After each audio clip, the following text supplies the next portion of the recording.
Bismillahirrahmanirrahim. Assalamualaikum warahmatullahi wabarakatuh. Sampailah kita di bagian akhir cerita dari Rusin Toroknya Allah. Di bagian ini sangat menyayat hati banget nih. Mary ditinggal sendirian. Ditinggal yang seperti apa sih maksudnya?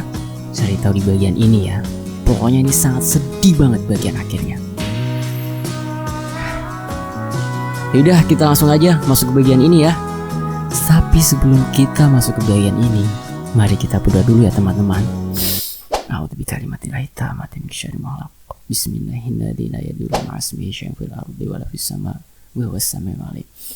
Allahumma sholli ala sayyidina Muhammad sallallahu alaihi wasallam. Oke teman-teman, kita masuk ke ceritanya.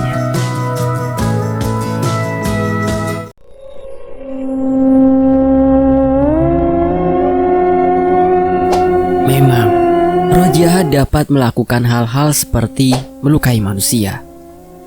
Juni, sekuat tenaga menarik kakinya, dibantu Pak Adi. Banyak sekali makhluk lain yang mengerumuni mereka. Tak ada niat ikut campur ataupun membantu. Mereka hanya menatap dan memperhatikan. Wujud Ibu Juni semakin menyeramkan. Dia benar-benar berubah. Tak seperti beberapa saat lalu. Lidahnya menjulur keluar, begitu panjang dan mengeluarkan liur berbau tak sedap. Juni merasa mual karenanya. Mereka berhasil terlepas. Pak Adi segera memasukkan kembali sukma Juni ke dalam tubuhnya sendiri. Kini, gilirannya untuk kembali pada raganya. Namun, belum sempat ia memulai menyatukan jiwa dan raga itu, arwah Ibu Juni menuntut balas. Semua barang di rumah itu bergetar hebat. Seperti ada gempa bumi yang tiba-tiba terjadi. Mereka panik. Begitu pula Juni yang baru saja tersadar. Karena mata batinnya telah terbuka. Ia dapat melihat apa yang mata Pak Adi lihat pula. Pak Adi, pria itu belum juga masuk ke tubuhnya. Ia masih meladeni kegaduhan yang arwah Ibu Juni buat. Di depan kedua matanya tengah melayang arwah sang ibu. Wanita itu mengamuk dan menjerit, diiringi angin yang berhembus kencang menerjang rumah Juni. Pintu-pintu begitupun jendela yang ada hingga terbuka paksa oleh hembusan angin itu. Semuanya terkejut, selain Juni dan Pak Adi yang dapat melihat jelas penyebab terjadinya hal itu. "Balik no Juni nang aku," gertak arwah Septiani itu. "Bu, ibu sampun benten alam kalih Juni bu. Juni tasih harus ngelanjut ke dalan uripe Juni. Juni sayang kali ibu, tapi ampun ngeten carane," ucap Juni sedikit terbata karena hatinya begitu pedih menerima kenyataan ini. Ia menangis terseduh-seduh hingga kedua lututnya melemas, membuatnya terjatuh ke lantai. Orang-orang di sekitarnya begitu iba melihat Juni. Mereka tak tahu dengan siapakah Juni bicara saat ini. Namun satu dari kata-kata gadis Malang itu, mereka mengerti bagaimana perasaannya kini. Angin perlahan berhenti bertiup. Wajah arwah Ibu Juni tak lagi setegang tadi. Di depan anak wanita yang kini telah tumbuh menjadi gadis dewasa itu, Septiani meluluh. Bahkan ia tak lagi menampakkan wujud aslinya yang begitu menyeramkan. "Lek ngono, ojo halangnya aku mbales loro hatiku. Aku pengen bocahku mati," ucap Septiani menunjuk Novi yang tak tahu apa-apa karena tak dapat melihatnya. Ia begitu dendam dengan Julianti, ibu Novi, sekaligus istri pertama ayah Juni.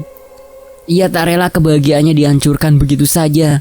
Bahkan ia belum sempat memeluk putrinya untuk terakhir kali sebelum mati. Agaknya ia lupa, ialah yang telah menghancurkan kebahagiaan rumah tangga wanita lain dengan menjadi madunya. "Sudahlah, urungkan saja niat burukmu itu. Semuanya telah berlalu," ucap Pak Adi mencoba membujuk arwah itu. Pria itu sama sekali tak hiraukan olehnya. Ibu Juni kembali ke kamarnya dengan menembus dinding. Begitupun Pak Adi yang segera kembali ke raganya. Juni masih saja bersimpu di lantai diiringi tangisnya yang tak kunjung usai. Bude memeluk tubuh gadis itu dan terhanyut bersama dalam kesedihan. Febri tak banyak bicara. Ia hanya diam menatap ibunya yang menangis bersama Juni. Lalu ia menjauh mencari antiseptik dan perban untuk merawat kaki Juni yang terluka begitu dalam sebelum esok pagi membawanya ke puskesmas. Setelahnya, Febri beranjak menutup kembali seluruh pintu dan jendela yang ada. Beberapa engsel di antaranya ternyata rusak saking kencangnya terpaan angin tadi. Beberapa hari mereka semua lalui dengan damai. Semua kembali menjalani rutinitasnya masing-masing. Namun tentu saja, semuanya masih tinggal di rumah Juni karena Pak Adi pun masih menginap di sana untuk mengontrol keadaan. Juni mulai terbiasa dengan kemampuannya. Jiwanya kini benar-benar tangguh. Ia dengan cepat beradaptasi, tak lagi ketakutan melihat dunia gelap yang selama ini menghantuinya. Di matanya, hantu-hantu itu kini tak ubahnya manusia yang juga hidup berdampingan dengannya. Setiap hari, Juni juga selalu datang ke rumah sakit untuk menemani Pak Le saat bule mengajar. Mei pun harus bekerja, itulah sebabnya tak dapat 24 jam mengurus ayahnya yang tengah terluka itu. Dia merawat ayah sahabatnya itu selayaknya ayah sendiri. Dia begitu telaten dan sabar.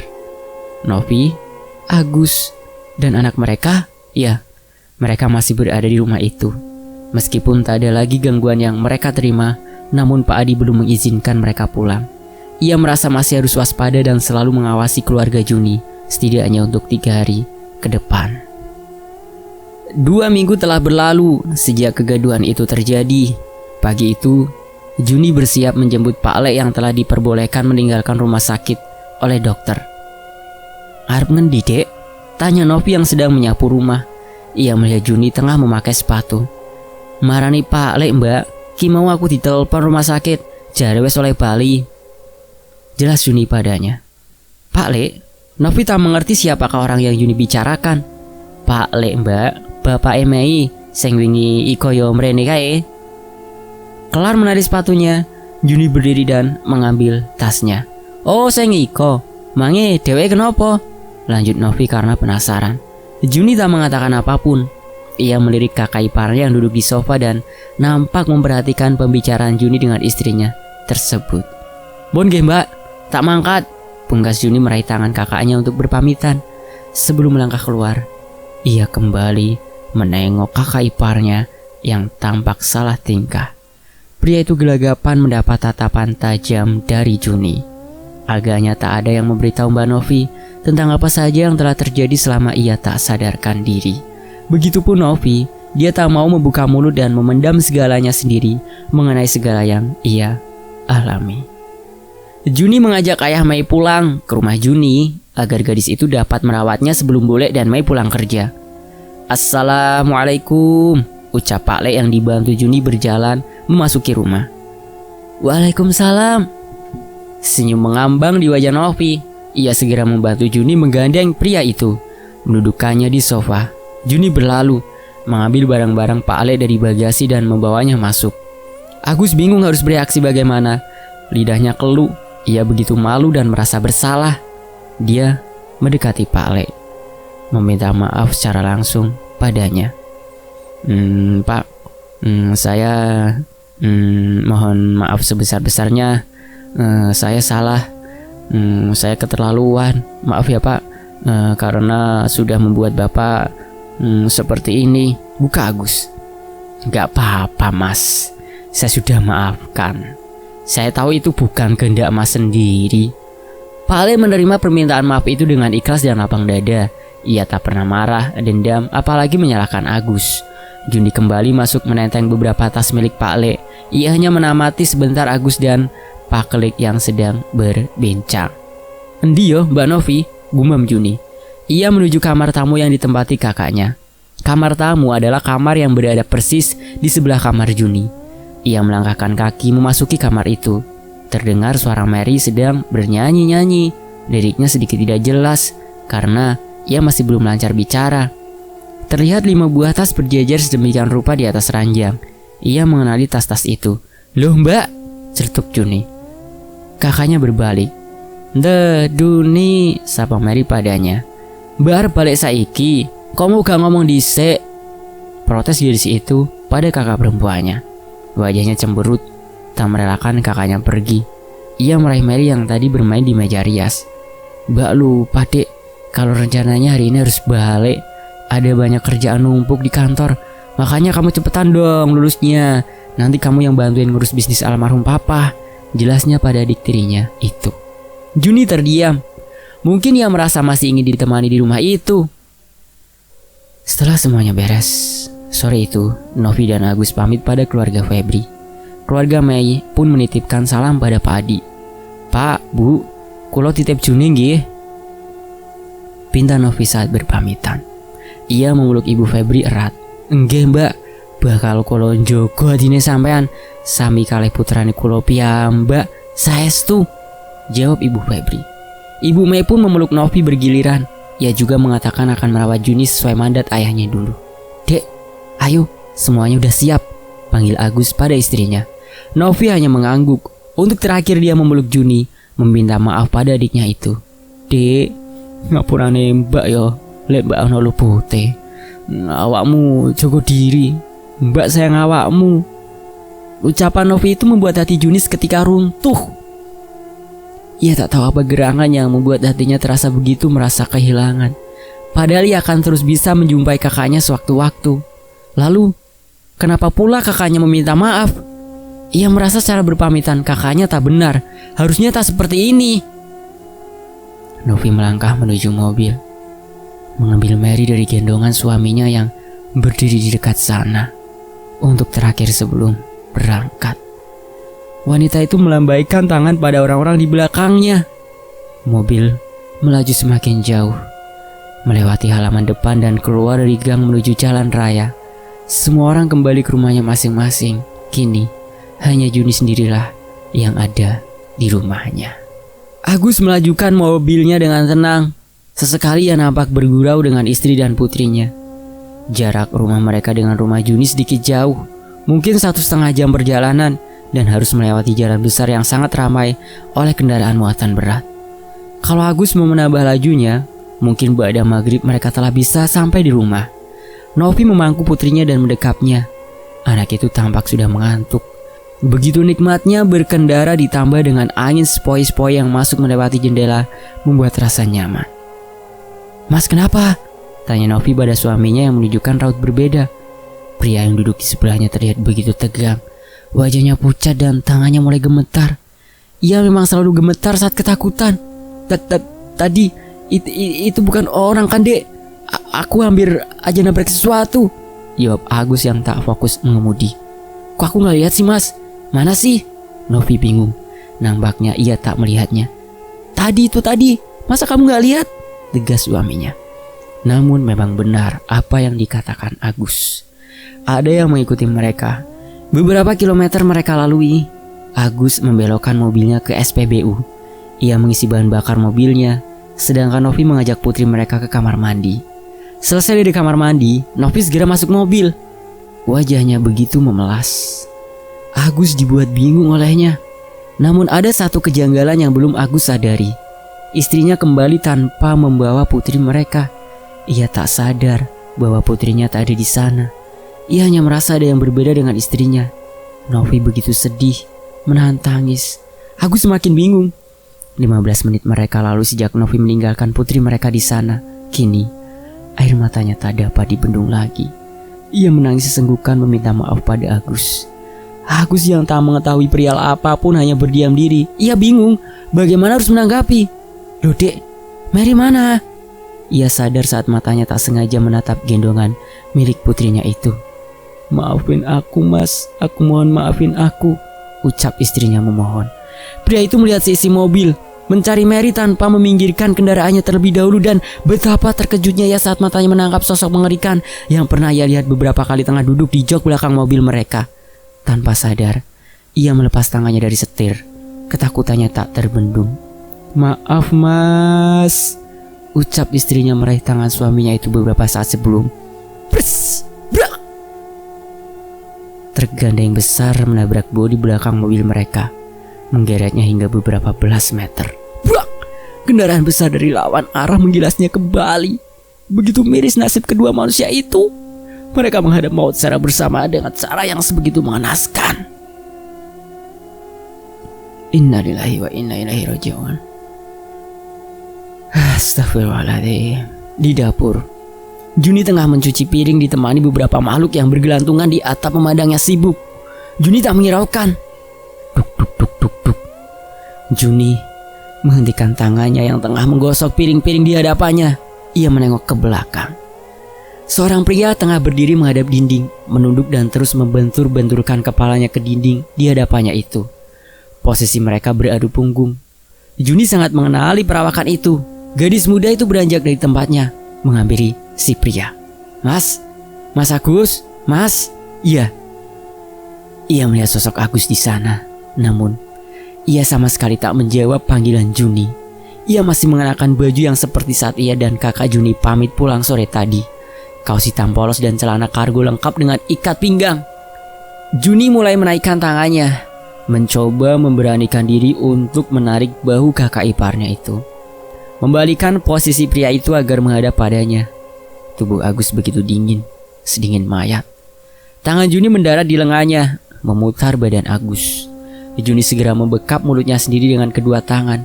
Betapa terkejutnya, gadis itu menatap sosok Agus yang begitu mengenaskan.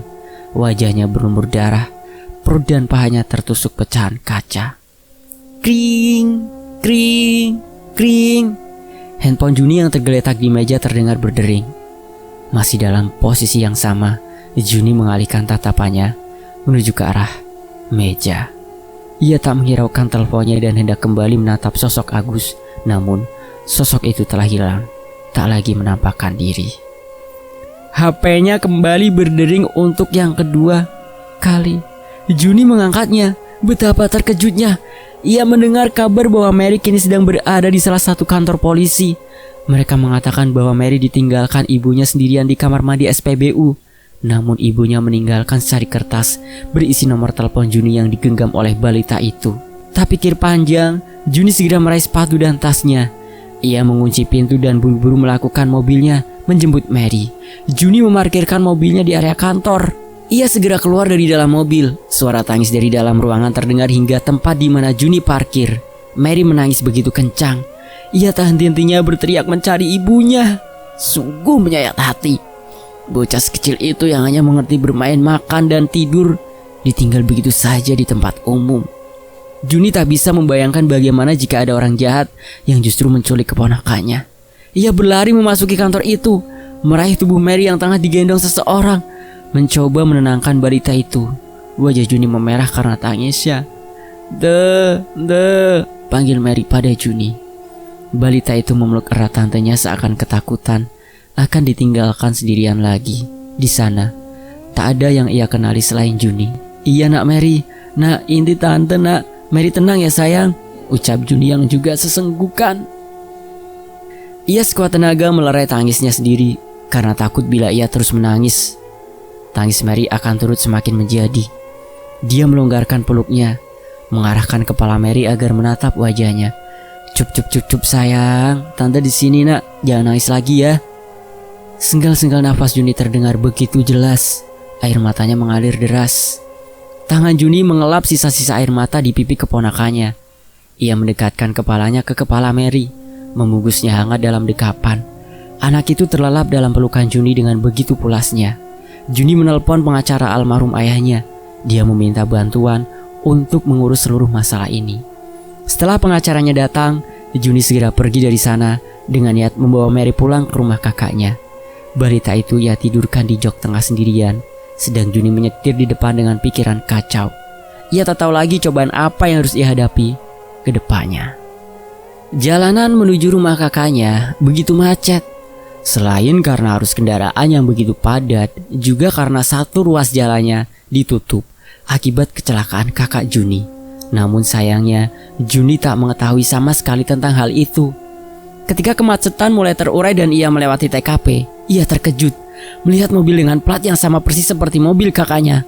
Ringsek, bersimbah darah, teronggok di bahu jalan.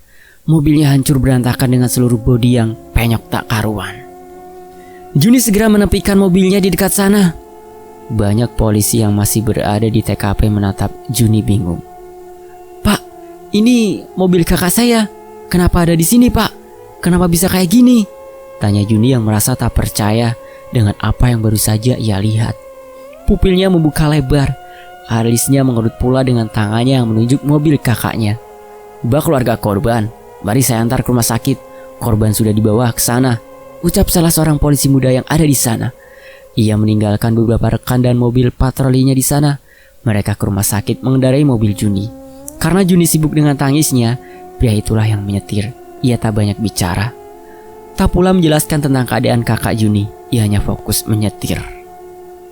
Juni menggendong Mary yang masih saja tidur. Ia membawanya memasuki rumah sakit bersama polisi itu. Juni segera diarahkan ke kamar mayat. Kakaknya telah terbujur kaku bersebelahan dengan suaminya yang juga telah pergi untuk selama-lamanya. Juni meratapi itu semua. Harus berapa banyak lagi kehilangan yang ia mesti rasakan? Harus berapa banyak lagi ia melihat kematian orang-orang terkasihnya? Mary ia titipkan pada pria itu. Ia berlari meringsek ke tubuh jenazah kakak perempuannya. Ia menjerit tak kuasa membendung kesedihan yang mencuat di dadanya. Dia menggonjang-gonjangkan jenazah Novi, berteriak memanggil nama Novi untuk membangunkan kakak perempuannya. Dada Juni benar-benar sakit. Seluruh darah dalam tubuhnya serasa memenuhi kepalanya. Mbak Novi, tangi mbak. Ojo jarne Juni dewean mbak. Ojo tinggalne Juni mbak. Isaknya tak karuan sembari memeluk kakaknya. "Mbak, Juni won tolong sampean tangi mbak." Juni begitu frustasi. Seakan dunianya kiamat dalam sekejap. Gadis malang itu berteriak dan memukuli dadanya dengan begitu keras. Tak hanya itu, ia pun menjambak-jambak rambutnya dan menampari pipinya sendiri. Ia begitu kacau, begitu putus asa. Beberapa perawat yang mendengar kegaduhan itu segera menghampiri Juni. Memegangi tangan dan kaki Juni agar ia tak lagi menyakiti dirinya sendiri. Juni pingsan beberapa kali. Ia dirawat inap pula di rumah sakit itu. Setiap terbangun dia selalu menangis histeris hingga pingsan kembali. Pihak keluarga Agus datang ke rumah sakit itu segera. Mereka dikabari oleh pihak berwajib. Begitu pula dengan Julianti, ibu Novi. Wanita tua itu datang dan mengutuk Juni, menyalahkan anak tirinya atas segala yang menimpa Novi. Makiannya itu semakin menyakiti hati Juni. Gila, sangat gila. Mereka berdua sama-sama kehilangan, namun masih sempat-sempatnya wanita itu meneriaki Juni. Ia tak terima. Ia menganggap jika saja Novi tak berkunjung ke rumah Juni, Novi tak akan mendapat sial seperti ini. Mary yang tak tahu apapun semakin ketakutan melihat neneknya mengamuki tantenya. Ia memeluk Juni erat di atas ranjang kamar rawat pasien. Sesekali bocah itu membenamkan wajahnya di selalangan Juni saat neneknya berteriak seperti kesetanan. Pandangan Juni kosong. Telinganya seakan tuli. Ia tak lagi menghiraukan ucapan ibu tirinya. Memandangnya saja pun ia enggan. Tangan kirinya memeluk Mary, sedang tangan kanannya bersambung dengan selang infus. Ia meraih handphone yang ada di tasnya. Entah siapa yang meletakkan barang-barangnya di atas meja sebelah ranjang itu. Juni mengabari Mei dan Febri, meminta mereka untuk membantunya menjaga Mary malam ini juga. 2 jam berlalu, Febri dan Mei beserta ibu mereka berdua telah datang ke rumah sakit. Mereka semua tak percaya dengan apa yang terjadi. Apakah ini sebabnya Novi berpamitan seaneh itu pada mereka tadi sore? Kenapa Juni harus melalui hal-hal berat ini secara beruntun tanpa jeda? Tak ada jeda untuknya beristirahat dan merasakan bahagia sedikit saja. Sebelum jenazah dikirim ke rumah duka, pihak berwajib menjelaskan semuanya secara detail pada keluarga. Juni yang tak kuasa hanya memandang dari kejauhan. Keduanya meninggal di tempat kejadian. Tempurung kepala Agus mengalami keretakan serius. Sedang tulang leher Novi patah dan ditemukan beberapa pecah kaca menusuk jasad mereka. Jenazah kakak Juni segera dikebumikan. Namun anak mereka sama sekali belum mengerti apa arti kematian. Anak itu tak mengetahui bahwa kini ia adalah yatim piatu. Ia hanya terus saja menangis mencari keberadaan ibunya. Ya Allah. Juni menyadari satu hal terpenting bahwa ternyata kakaknya sengaja meninggalkan Mary sendirian di sana karena ingin anaknya selamat. Pasti Novi telah mengetahui bahwa nyawanya terancam. Juni begitu iba melihat anak kakaknya itu. Di satu sisi ia bersyukur karena anak yang masih suci ini selamat dan bisa melanjutkan hidupnya. Namun di sisi lain hatinya begitu retak Ia tak menyangka keponakannya akan menjalani kisah hidup yang hampir sama dengannya, kehilangan orang tua. Pihak keluarga Agus tak ada yang berkenan untuk mengasuh Mary. Mereka justru sibuk merebutkan hak waris. Namun berbekal kuasa hukum pihak keluarga Novi, akhirnya Juni berhasil mengamankan seluruh aset yang menjadi hak Mary. Junilah yang menjadi wali Mary sampai ia besar nanti. Ia juga yang mengasuh serta merawat keponakan satu-satunya itu karena ibu tiri Juni memilih untuk menghabiskan masa tuanya dengan menyendiri. Berakhir sudah. Suatu hari, Mer, panggil Juni yang menyusuri ruang tengah rumahnya. Iya tante, Mary di sini, sahut gadis kecil yang begitu cantik itu. Ia memilih untuk selalu memotong sebahu rambutnya, persis seperti mendiang sang ibu. Ia melompat keluar di dalam lemari yang tadinya tertutup. Juni tak menyangka Mary berada di situ. Kamu ngapain di situ ih? Tanya Juni heran. Ia mengelus pipi Mary. Mary lagi main. Mary dapat teman baru te. Jelasnya begitu ceria. Juni kembali melihat ke arah lemari itu. Ada Rusin bersembunyi di sela-sela baju yang tergantung di sana. Ya, apresiasi setinggi-tingginya buat Cimol ya. Terima kasih banyak telah membaca atau menyimak tulisan ini dengan senang hati. Doain aja Rusin part 3 bisa ditulis dan diunggah tanpa kendala kedepannya teman-teman. Untuk beberapa poin yang sekarang belum bisa Cimol jelaskan, mungkin bakal Cimol jabarin di part 3. Dah, salam. Wassalamualaikum warahmatullahi wabarakatuh. Wah, speechless teman-teman. Gimana akhir dari kisah Rusin yang dituliskan oleh Cimol ini? Gitu amat ya nasib Juni ya. Banyak-banyak bersyukur ya teman-teman. Kalian udah punya dunia yang normal, tidak seperti Juni.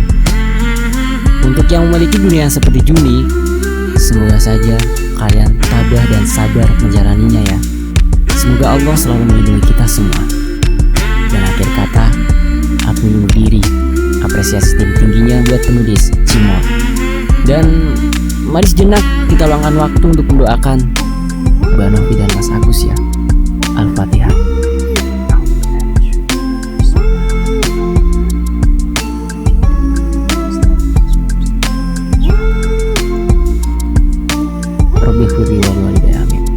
Semoga Mas Agus dan Mbak Novi di tempat sebenarnya ya, di alam yang sebenarnya. Terima kasih teman-teman. Dan wassalamualaikum warahmatullahi wabarakatuh. Jangan kemana-mana, tetap di Fakta Sejarah, karena akan ada cerita baru lagi yang cukup membuat kita merinding bersama. Dan tentunya lebih bermanfaat ya teman-teman. Oke, selamat tinggal teman-teman. Sampai jumpa.